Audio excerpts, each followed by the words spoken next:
our political analyst, state columnist for the New York Post, Fred Dicker, joining us from Albany as he does. And Fred, the last week before an election, and things seem to be, in some ways, settling out, and in interesting ways at that.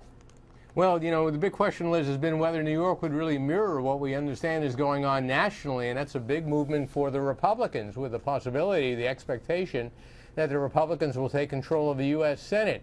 Well, with Ebola, with ISIS, and other problems nationally, and with the president's approval rating, the Democratic president's approval rating at a record low, it does seem to be impacting here in New York. This race up in Syracuse, the second one you mentioned, really is something. That's an 18-point turnaround, with a challenger Republican now ahead by some 8 points of a Democratic incumbent for Congress. And there was a third Siena poll that came out today. It was on Long Island in a state Senate race that was supposed to be relatively competitive, but the Republican is way ahead there.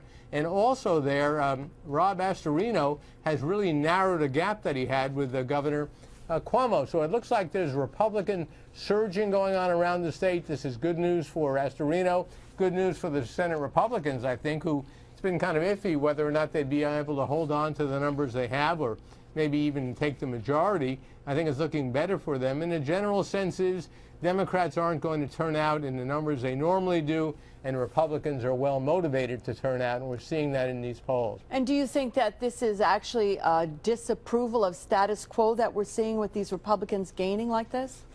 Yeah, that's a large part of it. It's not only, you know, the whole thing. There's some other peculiar things going on. You know, Governor Cuomo is battling the White House now. I don't think that over the Ebola situation, I don't think that's helping him with Democrats. The state teachers unions, which are very powerful, are attacking the governor as recently as just a few hours ago, and they've been hostile to him for a while. And they normally are a strong, you know, impetus to turn out to vote. And just finally, there are indications that African-American voters are not especially motivated the way they were 2 years ago when Obama was leading the ticket. So Democrats may see a lower than usual turnout in New York City. And if these polls today, which are just snapshots of certain areas, are correct, it's going to be much tighter in the governor's race, and Senate Republicans may do better than a lot of people had thought. And I think that the Siena pollsters are coming out tonight with the Chris Gibson race. Is that right? They are, and every indication has been that Gibson is doing very well against Sean Eldridge, and we'll have a better sense of that tonight. But you may recall that national Democrats pulled their money out of the Eldridge campaign a few weeks ago when I think Chris Gibson had something like a 25-point lead. It was really extraordinary.